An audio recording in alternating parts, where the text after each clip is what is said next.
Ladies and gentlemen, boys and girls, our 6th anniversary is here. That's right. We're talking about the Oscar-winning killer, just the cultural phenomenon that is Parasite. Tonight, this is Parasite 1983. On Kill by Kill. Well, greetings and salutations, Internet. It's your old pal, Patrick Hamilton, coming to you once again from the desert wasteland of Southern California. This is the Kill by Kill podcast, where we are dedicated to celebrating the least discussed component of any horror film, the characters. We're going to unpack all the gory details of a Charles Band movie no one remembers. Because you demanded it. No one demanded this, by the way. We're going to talk about Parasite 1983. It's a 3D movie that is not known for anything at all. But you know what? We watched it. We took notes. So God damn it, we're going to talk about it. And of course, there's only one person I trust that if I need to make a parasite pop out of my tum-tum, she'll turn on the speakers really loud because someone said sound is what kills it. The one, the only, Gina Radcliffe. How are you doing today, Gina? I'm good, but I want you to tell people the truth, Patrick. About what? This was supposed to be scheduled for Animal Attacks Month. Yes, it was. And then I watched it, and it sapped my will to live. And I messaged you and said, I can't do this. And this has driven me to crawl into a dark hole. And this is why you did the episode of Tremors with Becky and Ollie instead. Right. It was a last minute shuffle that we went through. But I had fun showing Tremors to my kiddo, and I always enjoy having Becky on. But of course, I missed you. And then we were supposed to do Predator, and the shuffle on this is collapsed. We hear you. We hear your pleas to do Predator. We want to cover Parasite. Or I'm sorry, we don't want to cover Parasite. We are going to cover Parasite. We want to cover Predator as much as you want to hear about it, but we have a very nice guest that is supposed to be on the show, but I'm not going to say who it is because I already promised Predator, and look how that turned out. This started with a P as well. So what better way to celebrate nearly 300 episodes, hundreds of movies, 6 years, more than half a decade, we have been doing this show. The only way to really celebrate a moment like that is to talk about the Charles Band 3D movie, Parasite. Of course. Which I think we covered briefly in our 3D episode previous to us covering Friday the 13th 3D. Everything we can say about it is, could be encapsulated in the fact that we talked about Treasure of the Four Crowns longer than we talked about Parasite. And yet I thought, you know what? I have this lovely 3D version of the movie, and I watched it and took notes in 3D. So wow. I dedicated myself to this very unattractive looking motion picture. And God damn it, I'm going to talk about it. I recall going to see this in the theater when I was about 9 or 10. Ooh. Because my mom went through a phase where she really liked horror movies, so we saw most of the first 3D revival, which we talked about in that episode 900 years ago. Back when we were children. Yes, the salad years. And all I remember is the exploding face lady. and thinking, wow, this is really gross. And I watch it now, and in middle age, I'm like, wow, that's really badly done. It is not good. I mean, if you want to see, I believe you described them, a burnt oven mitt. Yes, with teeth. With bursting out of a rubber mask. Yeah. Enjoy. It is spectacular in 3D. And when I say spectacular, I mean, it looks like it was made for 10 cents. Like the mask was like the same mask that Chuck Connors wore in Tourist Trap. Very much so.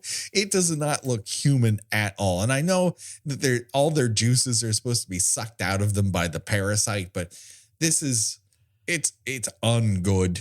All the effects in this are bargain basement.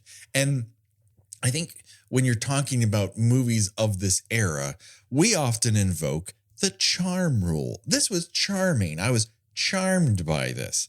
And I think this motion picture, for the most part, is almost devoid of all charm. Oh, 100%. It's just an ugly film. You said there was nothing notable to say about it. I would say that that's not entirely true. It does somehow implausibly mark the feature film debut of one Demi Moore. Yes. She's terrible. No, this is not her finest moment, and I'm glad she had other opportunities to display the talents that she had. But this is a terrible mistake on her part. Let's just fucking get into it, because let's just rip that Band-Aid right off. Right. This opens in like a red mist void where you spend 3 minutes staring at a guy panicking on a table in slow motion. Like the first rule of creating killer parasites in a lab: don't surprise somebody when they're putting tadpoles to bed. Always a good rule of thumb. He's moving parasites from one thing to the other, and the other guy is just like, "Hey, how you doing?" and just slaps him, and parasites all over him. He's like, "Why?" Now, this actor who is the the hero.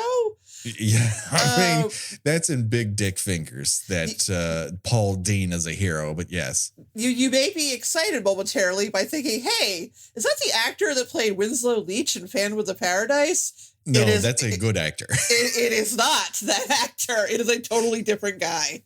No, Paul Dean here, Dr. Paul Dean, because he didn't spend all that time in Dr. Parasite school to be called Mr., is played by human sweat gland Paul Gardini. Gardini actually had a career after this, but not really in acting, although he does show up here and there. But this I thought was interesting, especially given your perchance, Gina. He became a successful playwright, even penning a play, Jack Goes Boating, which would go on to become Philip Seymour Hoffman's directorial debut. Yes, that's correct. I did not know he wrote that. That's a much better accomplishment than starring as the hero of Parasite. Yeah, like that's what you want on your tombstone, rather than starred in Parasite, kept sweating through entire production, which is really what he does. Like he could slide across the floor like a snail with the amount of liquid that's coming off of him at all times. Gardini was compared by some of the creatives that you see in interviews of the people behind this film as having a, quote, Jeff Goldblum-like look. I think they need glasses. That's extremely generous. Yeah, to me, he looks like Peter Lorre if you put him through a taffy puller. Yeah, it's when you see him on screen, and also considering what happens to him, first you think, okay, this guy's going to die soon. And then it occurs to you, oh, he's the leading man. Right. You're hoping he goes somewhere, dies, and then the rest of the film picks up. But he stubbornly lives. Like you think that given his look and persona that he's basically going to be patient X here. Yeah. And he should have been. Where he just starts the whole infestation. But for some reason, they're like, no. Everyone's going to get behind Dr. Paul Dean, who has been exposed to his own killer creation. So, what happens when you find yourself infested with your own, scientifically created parasite?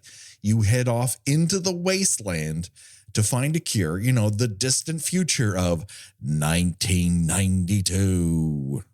Yeah. Oh, yeah. We forgot to mention this is like a post-apocalyptic 1992. I don't even remember if they explained what exactly happened. Life happened. I mean, this could be, honestly, I am fucking flummoxed that we are so bad at planning that this is our 6th anniversary.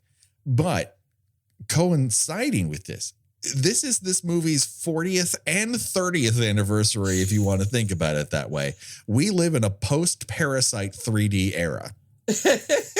And you know what? Some days it really feels like it. Yeah, oh yeah, this definitely feels like some sort of post-apocalyptic world we're living in now.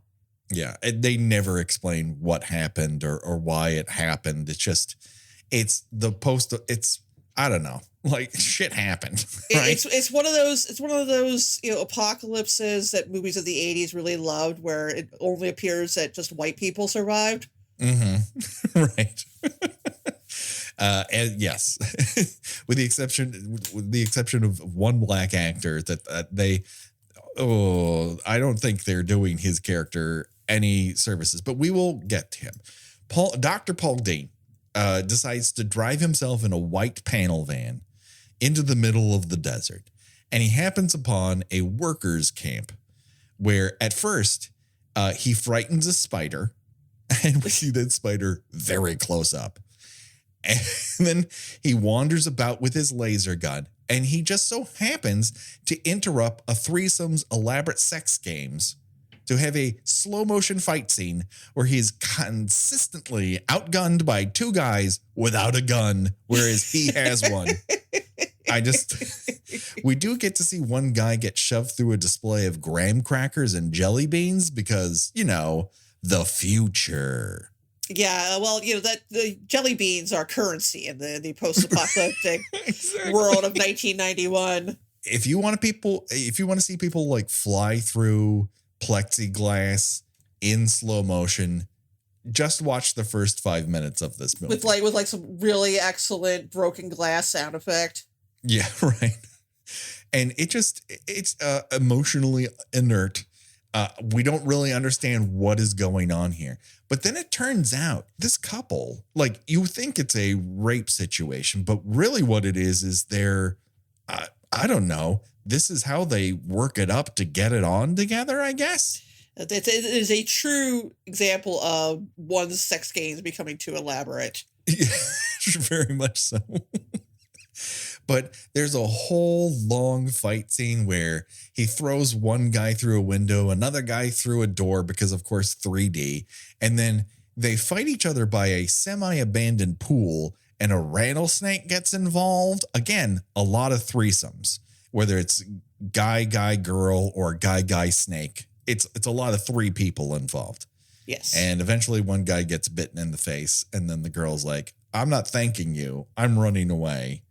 And so that happens. And then Paul is greeted by a local hermit who opines that he could probably sell the coffee he has for the outrageous price of $5. Yeah, but in post-apocalyptic 1991, that'd be like $5.25. Exactly. Yes, I got wistful at the very thought of paying $5 for a coffee, but it's really nice. This place is really decorated. There's a couple spray painted words like "no way." The slang of the future. Yeah, I mean, really, it's gone to hell. There's plates everywhere, and people have just, in very legible handwriting have just spray painted "no way" on the window. You're like, oh, the future. And there's a lot of decorative ladders. If you turn around, somebody's putting painted "sit on it" Potsy on the side of a wall.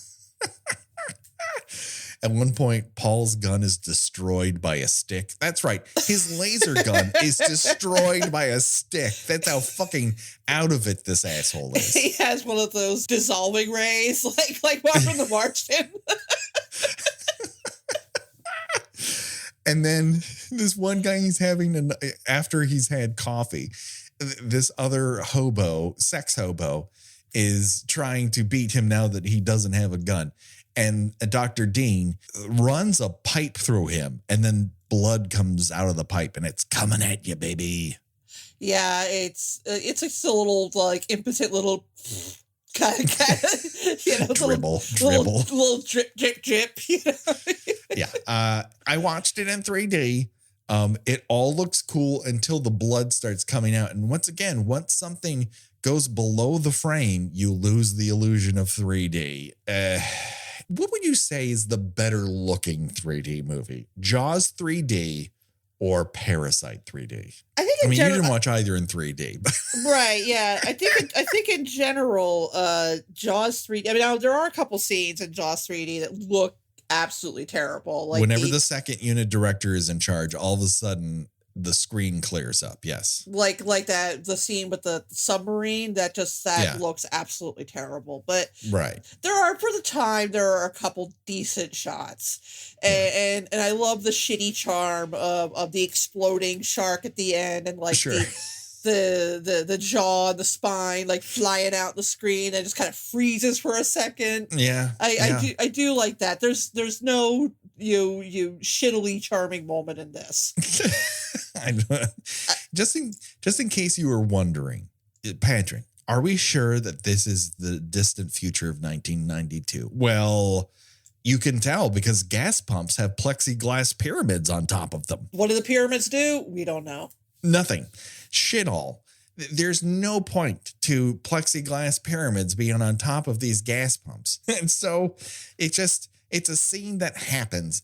And I don't know what we learn out of it other than the fact that Dr. Dean has silver on him, I guess, which is the currency of the time. It's not jelly beans. He tries to pay with a fucking credit card. It's like he's been living in this laboratory for like 9 years. Right. And completely missed that there was an apocalypse at some point. It's like, I mean, are you sure you don't accept American Express, dirty hobo who runs this gas station? Have you seen my Blockbuster card? I mean, do you accept Planet Fitness membership? Is Dallas still on? Did we ever find out who shot JR? I would love to figure that out. If you could give me a quick rundown, if you could be my personal Wikipedia, I would love that. And I'm sure the audience who is demanding, as soon as they saw Parasite 1982, they're like, oh my God, is the 3D fantastic? Well, in the next scene, we are treated to a foreground shot of glass grapes. I mean, does it get any more futuristic than that? I don't think so. It makes the yo-yo scene from Friday the 13th 3D look like something out of Avatar. Looking forward to my, quote, trade a broken calculator watch for a cold can of soup phase of my life. I mean, I'm already saving up jelly beans. the only future proof of currency. If you're mining Bitcoin, sorry everybody, you should have been in the jelly belly business. But this cold can of soup is served up by Collins, a character we will see a couple of times. And Collins's idea of dinner convo is, hey, look at my facial scars. I mean, everybody has that scar conversation. Sure. But it's like he just meets this person and all of a sudden we're having that Jaws conversation that happens 2 hours into that movie. And he's like, let's just cut to the good part. Everybody look at the scars on my face while you eat. We will soon learn that for whatever reason, he received these scars in New York and everyone was like, oh, New York. Yeah, that's gone. That's worse than the New York and Escape from New York. Well, everyone was told to leave the Bronx and he didn't listen, I suppose. But wait a second. A breath of fresh air is about to enter the scene, right? If you weren't sold by the sweaty grandeur that is Dr. Dean or Collins, wait till you meet Rickus. Rickus is in the middle of an apocalypse, but still complains about the music selection on a jukebox. Yeah, Rickus watched one of the Mad Max movies and said, how can I do that but cheap and shitty? Right. It's almost like he scanned it or walked into the Road Warrior halfway through and goes, I get it. I'm going back for popcorn. But really didn't pick up on any of the fine parts of what might be a gang leader from the apocalypse. I mean, as scary as it gets is when he eats a lemon like it's an apple. Well, yeah, which is something babies do when you I don't know if you ever did this to Ollie, but it's always fun to give a baby a lemon slice and watch him make that Sure. little face, you know. Like, But this is the first time I've seen someone take a whole fucking lemon and bite into it like it's an apple and just keep on chewing on that motherfucker and keep quote unquote acting. sure, if you want to call it that. Sure. And of course, does he have a gang? You're all asking. Of course, Rickus has a posse that includes professional TV second banana Tom Villard, the lead singer of The Runaways, Cherry Curry, the New Cats lead singer, and at the time, husband of Demi Moore, Freddie Moore. Now, had you ever heard of what the fucking New Cats were? No.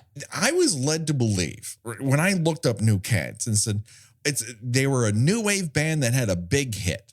And I'm like, how come I've never heard of this hit? So I looked it up and listened to it, which is not really available on streaming platforms. I had to go to YouTube to find their music video. And it's called, quote unquote, Not a Rumor, which I can report is also, quote, not a good song. I am not surprised. The New Cats look like they're a failed experiment to recreate Paul Williams in a lab. Remember that scene in Alien Resurrection where they're trying to remake Ripley and they fail time and time again? That's what they're doing with Paul Williams. And every time it's like, no.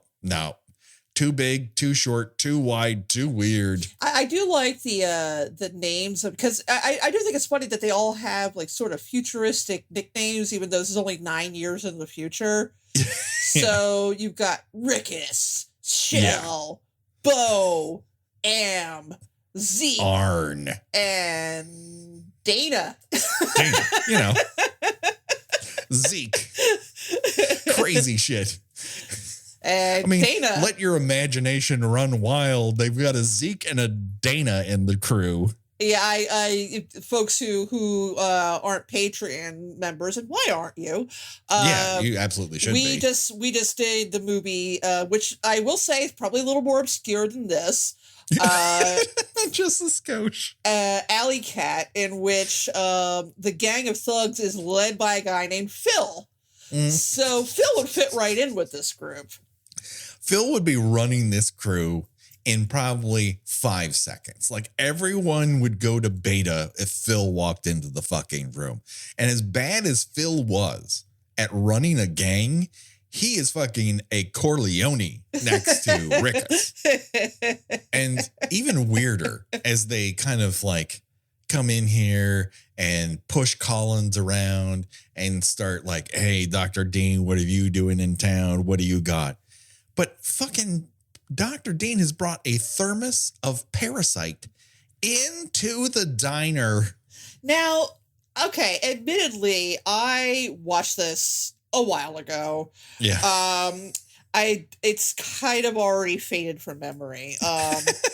So if Patrick, it wasn't memorable to you? If Patrick seems to be talking more than I am, don't turn it into some sort of, oh, here's the man stepping all over the woman again. It's really not that. It's just I really, as soon as I finished watching it, it instantly faded from memory. But did he explain why he's carrying this thermos full of parasites around? Well, he has one in his tum-tum. Yeah, that I remember. I do remember that. Yeah. And he's keeping it at bay from growing any larger by constantly shooting himself in the tummy with a plunger of yellow liquid, which literally looks like he peed into a syringe and then is injecting himself with it. I was going to say, from what I recall, it looks like, I guess they still have these for kids, but I think they were a big thing when we were young. The glow sticks. Yeah. It looks like the fluid from a glow stick. It looks like he's consumed a lot of Mountain Dew. Which Mountain Dew flavor doesn't matter. He is racked with Mountain Dew, and it's the only thing keeping this parasite at bay. Why he decides to take it out of his fucking van and walk into a place where he's going to eat with a second parasite, because he's going to use the second one to figure out how to kill it so that he can kill the one that's inside his tum-tum. Sure. Okay. his tummy parasite. I should, again, I'll mention, you could have completely just made that up and I'd be like, okay.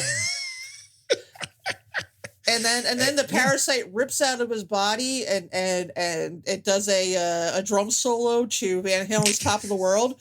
Right. Everybody wants some. I want some too. I was like, all right. Okay, sure. It would instantly make it more entertaining than the movie that's been delivered to us. Again, our 6th anniversary, everybody. It's all led up to this. Yeah, I think it's the randomness of our choices that you folks enjoy the most from us. Yeah. And so we learn that the lemons that Rickus has decided to eat whole to avoid scurvy, I have to believe, were brought into the diner by Patricia, played by a pre-Brat Pack Demi Moore. And oh my God, I thank God she did more work than this, because this is terrible. She looks just befuddled from start to end. It's like she woke up on the set and someone pushed her in front of the camera and like, go ahead, act. And that's what resulted. Just take these lemons into the diner. But I don't have a script. Nobody has a script to me. Get in there and sell those lemons, baby. And she's like, all right, my husband that I'm going to divorce 2 seconds after this movie is done is in there. So I guess I'll come too. It's almost like either he got the role by default or she got the role by default. Either way, they both play their roles like they got them by default. Yeah, exactly. Like one of those stories about remember when the story about Johnny Depp auditioned for he went on an audition with Jackie Earle Haley, who rather implausibly auditioned for Johnny Depp's role, what would eventually go to Johnny Depp. And he was just kind of along for shits and giggles. And the casting director said, we don't want you. Yeah. We'll take him. Right. Now, I don't know if they're still friends today or not, but I want to say I want the best for Jackie Earle Haley. That It's nothing having to be him. saddled with a fucking wine vampire. But yeah, this feels like I don't know if Freddie Moore or Demi Moore, which one of them auditioned for this and said, "All right, can we get a twofer? How about we?" I mean, I feel like it's got to be her because her role is much larger than his. Yeah. And they're like, well, who are we going to get to play Orange? She's like, how about my hubby? He's not doing anything right now. I have a blonde troll doll on steroids. Could he be in this movie? And like, sure, get him in here immediately. And so Rickus's group of bespoke solar babies then go on to assault Dr. Paul, steal that thermos, and then take him and the parasite to an abandoned garage that is decorated with aluminum foil hanging from a rod and a Ford Pinto with the phrase, quote, "Ray Guns rules" spray painted on the side. With the quote, "I like Ike" sprayed on it. I mean, this really does go out of its way to tell you we ran out of imagination at the idea of a parasite in 3D. Oh my God. The post-apocalyptic, the production design, I mean, half-ass doesn't even begin to cover it. Yes. Tom Villiard, who has kind of a tragic history. He's a very odd presence in many of the movies and television shows that he's in. He's very unique, but here he's consistently acting like Big Bird without all the fancy feathers. Yeah, I don't know why or how or when he was recruited into this post-apocalyptic gang of thugs. Yeah.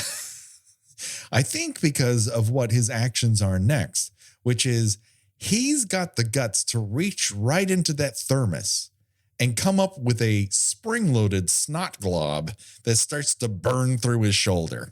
Like, what would you expect to happen when you dig into a thermos? Are you going to pull out a handful of vegetable soup? And he's telling you, don't reach into that thing.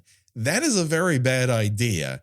And then it just starts to sear through his skin. And he's like, oh my God. And you're like, oh, okay. Now we're going to have a whole alien sequence where like burrows into his body or, takes over his face or, what's going to happen?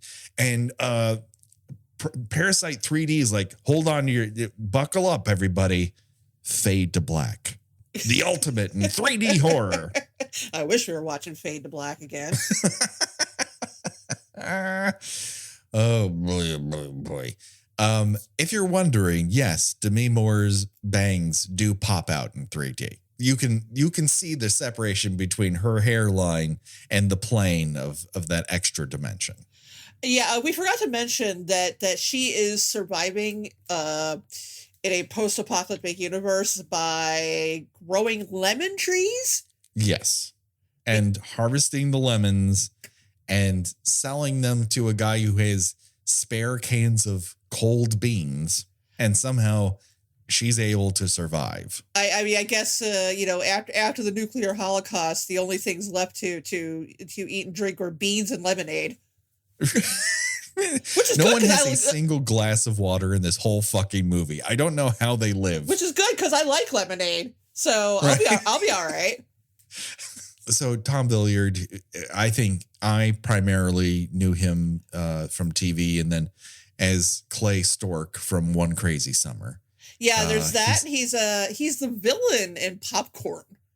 Really? Yeah, which we should cover that at some point. We should cover Popcorn. Yeah, I own Popcorn, and I've never made it past the first 30 minutes. I just due to fate, not because I don't want to, but it's a movie that I will start or it comes on Shudder or something like that. And I'm like, okay, today's the day I watch Popcorn. And life is like, fuck no, you're never going to understand why there's reggae music in the middle of this, what is supposedly happening in the continental United States. Yeah, it's a good flick. It was, it was one of those movies, kind of like The Beastmaster, that was on cable a lot in the early 90s. That just immediately disappeared into obscurity. Yeah. But I'm trying to think of who put it out. I think might be Synapse put out a very nice Blu-ray of it. It looks like $1 million, but you're absolutely right. We should cover that movie because it's a slasher and it seems like it has some interesting characters in the middle of the Caribbean for no particular reason. And then it gets acid trippy all of a sudden. And it's like there's a cult leader. I guess Tom Villiard is the cult leader in it? Well, it's like not quite an anthology. They're doing like an all night, this movie theater, everything takes place, and they're doing like an all night horror movie festival. Mm-hmm. And I think I think what you're talking about is the different clips of the movies they show. Okay. Because there's that one movie that it's the reel that they're not supposed to watch, which, has like this weird acid trip in the middle of it. But there's also some like Mission Impossible, like, this looks like a normal human face, but it's a mask. It's a really good mask, man. I ain't never seen no shit like that. Tom Villiard, unfortunately, passed in 1994, well before his time, due to complications connected with AIDS. He was an out actor in a time where not a lot of actors were out. And it's a real shame that he's not around. You can primarily blame Ronald Reagan for not getting off his ass and helping human beings who were in desperate need. But there we go. But he was truly one of the twitchiest fucking actors to do it. And unfortunately, we lose him too soon in this movie because as soon as that parasite attaches to his arm, he's just like wrapped in a blanket. He gets hollowed out by the parasite. And then the parasite's like, I'm moving on. Like he meant nothing. That parasite is a real fuckboy. Comes in, does his business, goes on. He says, what other fresh meat can I latch myself onto? And wouldn't you know it, he's got a real rock and roller on the peg. Cherry Curry. She gets lampreyed on the leg and immediately gets ghoul makeup put on. She immediately whites out real fast. Yeah, it's not only just that these the parasites, they get inside you, they'll eventually burst out of your body. Yeah. Yeah. Also, they're tiny little gross vampires too, where all they have to do is bite you, and you'll come down with whatever affliction they have. Again, none of this is explained. No, We don't know where the parasites came from, if they're a lab creation. It's just they've been studying them. yes. That is one of my big questions, right? Because they have these 6 octopus suckers on the bottom of them, but they have a mouthful of teeth, but it uses its suckers to eat. So what evolutionary purpose do those set of choppers have? Like to look good in school photos? They're eating lemons, obviously. They're hungry for the tart goodness of a nice lemon. Yeah, they sustain themselves on a diet of lemons and jelly beans. Have we mentioned a character by the name of Wolf the Merchant? No, because I barely fucking remember who this is. I don't know who this character is. I don't know what he's doing. I just know that he's vaguely an antagonist. Yes. And he's very much into, finding Dr. Dean. And he also has a quick draw lightsaber. That's pretty cool. I appreciate that while everybody else is in post-apocalyptic, let's say kind of like a half-assed Mad Max thing with like leather chaps and vests with no shirts on and lots of punk spikes. Wolf what the hell they called? Wolf the Merchant is wearing that 82 Botany 500 suit. Yeah. Yeah, the kind walks around. I bet your dad had one when he went to work. Sure, yeah. Johnny Carson collection. He looks very smart. He's got a 3-piece suit on, and he cuts off Demi Moore's husband's ear with it, with that lightsaber. So that's pretty cool because he's a real dork, Demi Moore's ex-husband. I don't really understand the appeal there. Yeah. He must have had a wild personality that I've never seen. Yeah, Bruce Willis was a definite upgrade after that. Oh, yeah. Wolf the Merchant arrives in the car from the future, but it also can't decide how the car is supposed to sound. Because at certain points, it sounds like it's a Formula One racer. And at other points, it sounds like a Tesla backing up. It just can't figure out which one of those things it is. It's futuristic, Patrick. That's all you need to know. Truly.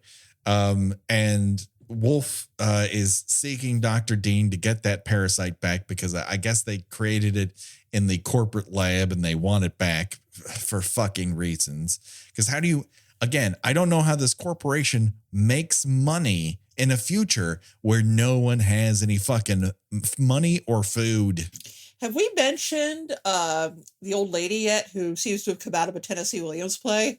We have not. She's running a rooming house in this post-apocalyptic era. A rooming house that simply allows her to go in, check out other people's stuff, and then scurry away before they arrive again. Yeah, running a boarding house in an era where people are living in like a wooden box and tar paper for a house. Right. She was a big deal actress. Her name was Vivian Blaine. She was Miss Adelaide in Guys and Dolls. Now, I don't think she voiced Miss Adelaide. I think that singing was done by somebody else. But she was like in State Fair. She was in all sorts of movies from the 40s and 50s on. And here they're sort of, giving the impression that once upon a time she's essentially acting as herself in the apocalypse. Right. She was, according to IMDb, a clothes horse involved in the apparel industry, and she appeared on many Best Dressed Women in America lists from 1973 to 1983. And then they saw Parasite and immediately stopped incling her in those lists. They withdrew all her awards. They came to her house and collected all of them. She is a wild fucking character who does next to nothing other than, well, we'll get to her death because I have a whole thing about it. So, Wolf finds Patricia and slaps the fuck out of her trying to find Dr. Dean. And he punches her out in her own lemon grove. And then he gets jumped by Rickus, who just keeps popping up places, I guess, looking for Dr. Dean in the hopes that Dr. Dean can figure out this parasite they robbed of him. Like, how do you kill it? But it's like 3 straight minutes of people walking up to one another, getting punched out, and then flopping into their car or house. It's just like everyone punches somebody, they hit the ground, and then they walk away from each other, and someone else punches somebody. And you're like, what? How does this help? Are you getting paid by the minute? Did this have to clear 80 minutes in order to qualify as a movie? Why is this happening? Yeah, everybody gets some sort of massive head injury, and of course they're fine. They're good. Yeah. Everything's all right. Everything's chill. This is the part of the movie where Paul, blissfully disappears, so you don't have to look at him. Where did he go? Did he hop down to the Quickie Mart? Was he shitting in the wilderness? We'll never know. But the lady who runs the boarding house, Miss Elizabeth Daly, as she is known, and she introduces herself. It really doesn't help this film's case that everyone in contact with the parasite begins to have this pancake blue and white makeup look on themselves. I guess they're like kind of leeches too. Yeah, I think they're draining them of their life force and their blood. So they all begin to take on a remake of Baby Jane, whatever happened to Baby Jane style look. Yeah, it's less like, you're pale and withering away and more like a little kid, went nuts with the makeup bag on mommy's face. Yes, but they bring Cherry Curry to that hotel. She looks terrible. And the parasite just kind of like lulls off of her and then bites her leg just to wake her up. But then they're like, okay, you rest up. We're going to find a doctor. We're going to find somebody for you. And then it just kind of leaves her and begins to crawl up a wall just beyond Mrs. Daly's, purview. And then when it climbs up to the ceiling, and you can kind of tell like, all right, we're reaching the sequence where they sold this movie to whatever foreign investor was willing to part with $200,000. It goes up to the ceiling and it starts dripping blue Taki juice on her hand. It's like gravy that you mixed in Starbursts into. It's very odd. But of course she looks up like, what the hell is that? And this fucker sky hooks off the ceiling, quite literally. It's like it's doing a back dive, swan dives into her fucking face. Do we see it hit her? Do we know what happens? No. Fade to black. I just like she rolls over on the ground. And if this look isn't like a homage to the Drop of Water lady from Black Sabbath, it's a fucking miracle, because she just looks like a doll of a person. And then the parasite bursts through her face. Why? Why not? I do think it's, you thought Alien was scary. Try this on for size. Yeah, this alien is not some kind of puss who just comes through your chest. This alien comes right through your face once, and that's all you get because that's all we can afford. And then, like, the movie very quickly just decides that Dr. Dean needs a solution. He finally shows back up in the movie and is like, Patricia, I'm sorry I got you punched in the face several times, but I have an idea. Sound will kill the parasite. How they didn't figure this out in the laboratory, again, not explained. Why did he have to drive into the desert to have this fucking epiphany? Does he experiment? Is this something he's repeated? Like, I know some kind of vibration will kill it, or drugs won't do it, but there's got to be an outside stimuli it can't handle. None of this. He just walks into a scene. She's covered in bruises because she's been taking fucking punches for him. And he's like, hey, let's get ourselves to a stereo. and let's kill ourselves some fucking parasites. She's like, okay. And sure. And like I said, let me emphasize again that Demi Moore, God love her, never changes the expression on her face. it just nothing seems to truly affect her.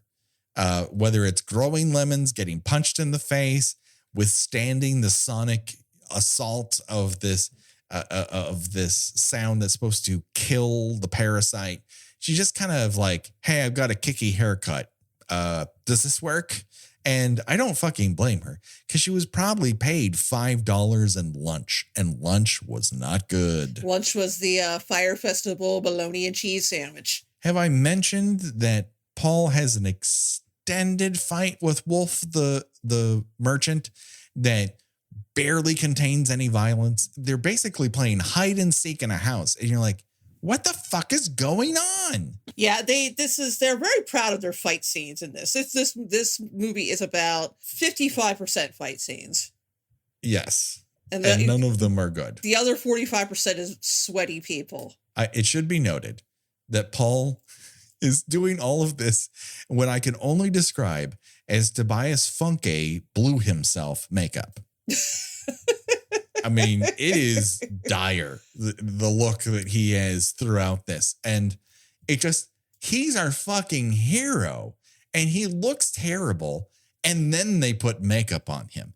Like, he shows up, they look at a dead body with its face blown open. And he has this extended like, oh, we're fighting the parasite and we're fighting Wolf. But none of it is thrilling. None of it is interesting. You see a lot of blood slime trails from the parasite, and it's just not fucking exciting at all. I really wish it was as exciting as the glass grapes we're forced to look at over and over again. Yeah, I mean, unless you're doing that whole, remember Bachelor Party, when they have the 3D movie? Yeah, sure. And you got the couple up front, and the guy's like, wow, this 3D is great. And the woman's like, I've seen better. And like a fist comes out of the screen, like actually punches her in the nose. I think that like in Parasite had, at some point with all the fight scenes, that they had somebody throwing a fist at the camera and doing that in 3D. It'd probably be just as crappy as the rest of the 3D in this, but at least it's okay. That's the payoff for so many fight scenes.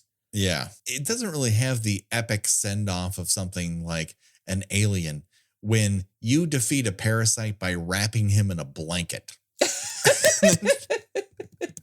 It's just like, it doesn't really come across as something super cool.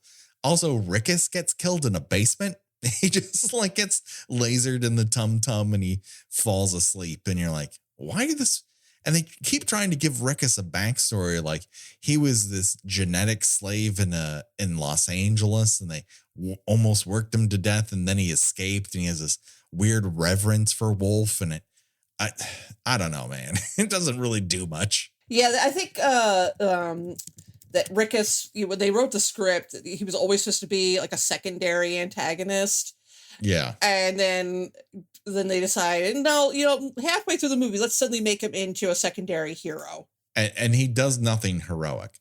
Meanwhile, Dr. Dean's superpowers throwing people through shit. So once Wolf the Merchant gets a parasite to the face while they're wrestling on the ground, the rattlesnake in the previous fight was somehow a precursor to this, but Wolf like gets thrown through a railing, hits shit wood and then the ground, and then rolls onto a conveniently placed gas tank. And then Demi Moore is like, time to fucking blow this shit up. It's the last gas we have. And she blows that motherfucker sky high. And it's the best 3D effect in the entire movie because fire looks cool. Well, yeah. And then fucking Dr. Dean starts hugging her like, we did it. And it's like, motherfucker, I don't like you that much. You are literally one of the last men on Earth. And I'm like, pass. Right. It's like, this is what I'm stuck with. They do have a nice extended fire burn scene where the stunt man who's subbing for Wolf is in a giant fire suit. Like somehow he's gained 50 pounds of clothes, where you're like, I don't know, guys on fire. Is that going to entertain you? Not the best, but it's okay. They got a nice burnt skeleton, but it doesn't want to give you a hug like Amityville 3D. But all of a sudden, like, Dr. Dean gets his coloring back, and yeah, he's miraculously cured. He had this thing, like, swimming through his body and about to burst out at any minute, but he's fine now. It's cool. Yeah. He's good. He gave himself a sonic bath. That's all he needed. And then they give a nice big close up to a burnt skeleton, and then somehow a close up of the fucking parasite. And it's like, how you doing, everybody? And it's like, where's this fucking parasite? Like, is that inside of him? Is it inside the burnt corpse? Where is this taking place? I would have loved it if they did a close up of Dr. Dean's stomach, and like it did that like cartoon where it kind of does a little fade in and shows you what's in their stomach, and then it like closes. I mean, it really should like put on a top hat and start going, hello, my baby. Hello, my God, it would have made it so much more. There's so many things they could have done that would have made this a so much better movie.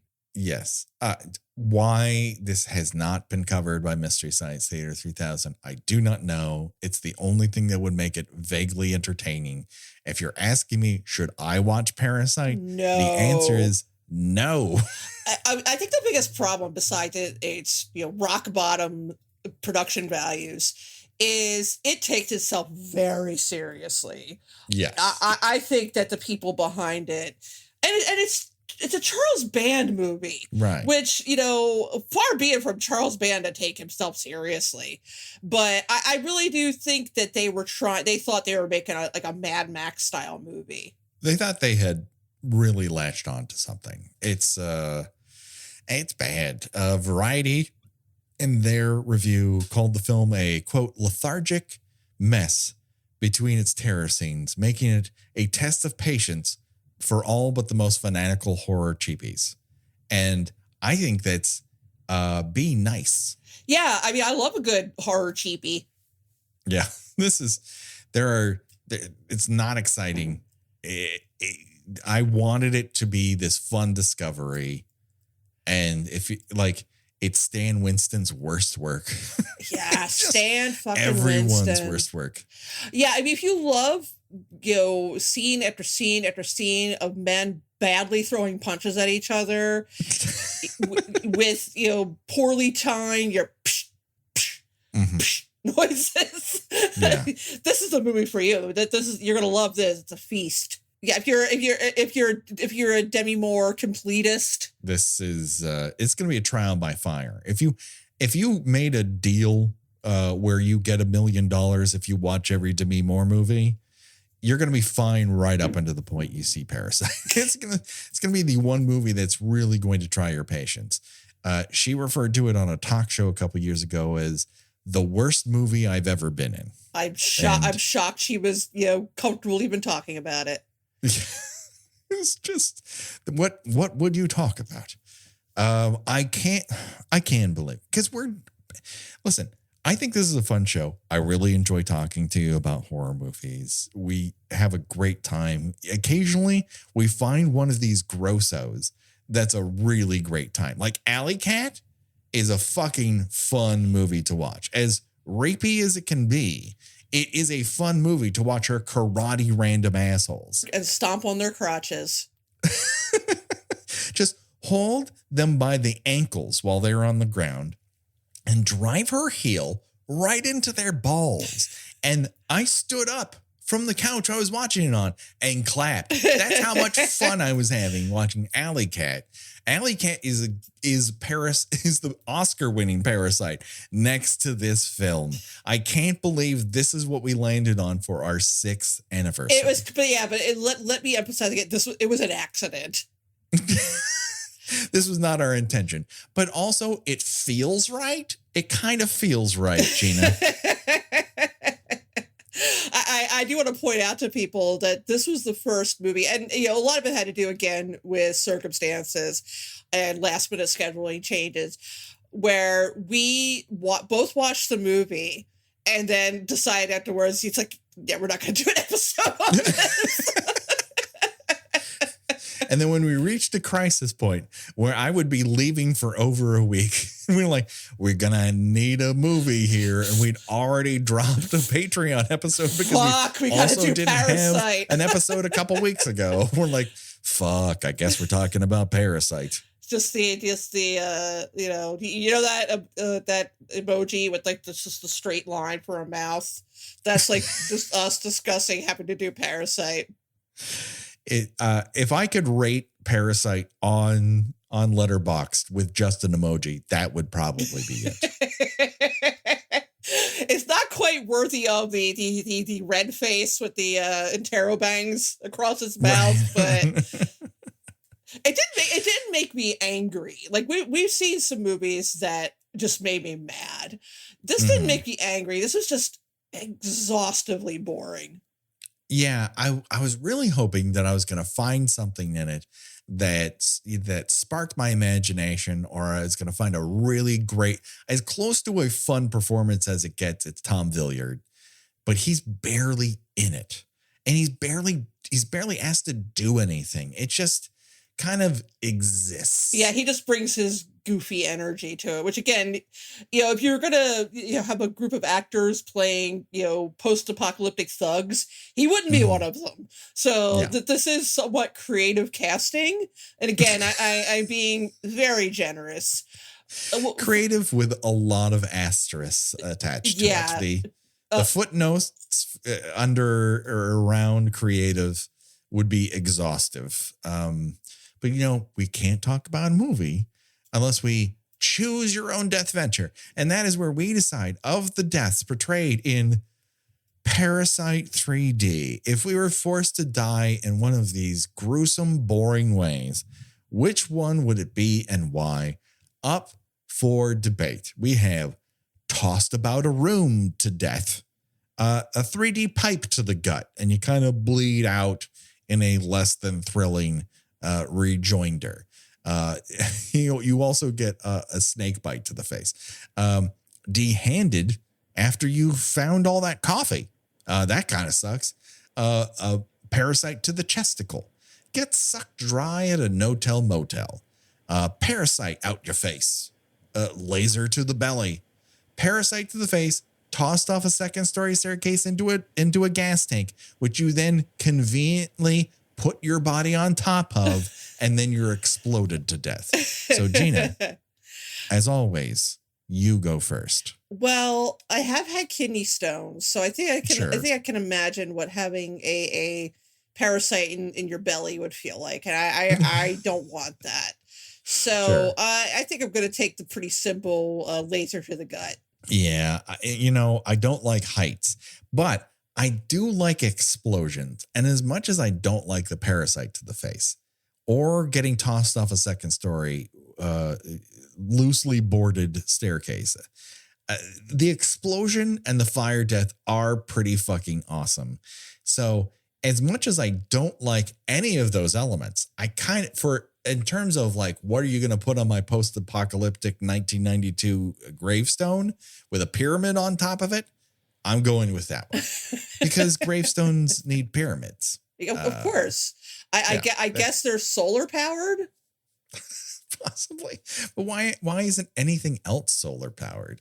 It's just a clear plexiglass fucking pyramid. It's mostly decorative in a movie in which they have no decoration. Yeah, and of course, gasoline still exists in this post-apocalyptic universe. When you know perfectly well that'd be one of the first things to go. Yes. And you can only buy it with silver. As exhibited. So look forward to that. As exhibited in the Mad Max movies, which are much better post-apocalyptic movies than this. Yes. It was dire. But you know what isn't dire? What isn't dire is that I have been doing this podcast with you literally longer than 6 years because we worked out the kinks and never unearthed those episodes, nor do I have the audio, so don't ask. But we tried to figure out how could we talk about horror characters and what was the best way to do it.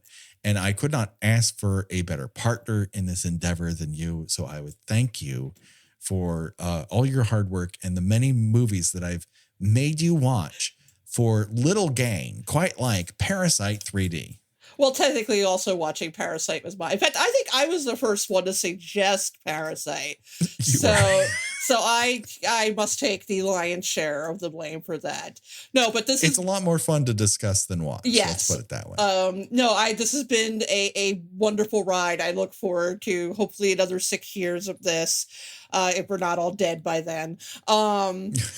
But no, this has been a delight and one of the highlights of my life in the past 6 years.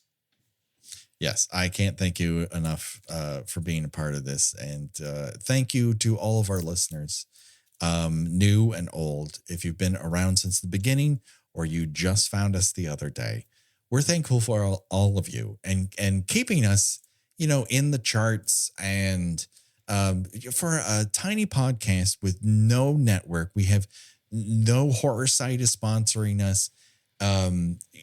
Everything we've gained because of listeners like you.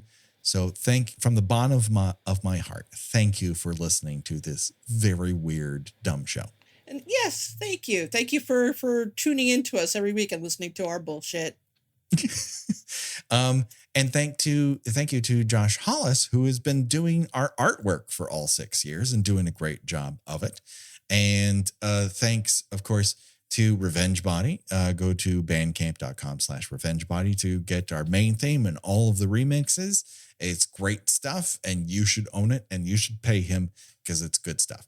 And of course, rate and review us on any of your podcatchers, whether it's Spotify, iTunes, Google, Amazon Music, iHeartRadio. I found a review the other day from, I can't even remember which site, which referred to us as doing some kind of quote millennial bit. So that's a nice, someone thought we were young. So I'm going to take it as a compliment. Yeah. Considering the birthday I'm hitting next month, I please. If you want to think that we are 15 to 20 years younger than we actually are, I will fucking take it. Yes. That's why we're aware of shitty films like Parasite. And please, that's how we're seen and heard by more people. It keeps us in the charts. So wherever you can do that, please do that. Tell your friends, tell your neighbors, tell your enemies to watch Kill by Kill. I met somebody at a school function who had actually heard of the podcast. Yes, because my closest friend mentioned it in a class she was taking, and somebody said, "I listen to that podcast." Every time this happens, I'm fucking astounded. Oh, I know. It's like, you do? but have you heard it? Like, I enjoy doing it, but have you heard it? But I think whatever this is, I'm very happy for it. And I cannot believe it has been 6 years. And as you said, I hope there's 6 more. Gina, where can people find you on these here internets? I write about television and movies at thespool.net. By the time this goes up, I will have reviewed the eagerly awaited The Black Phone.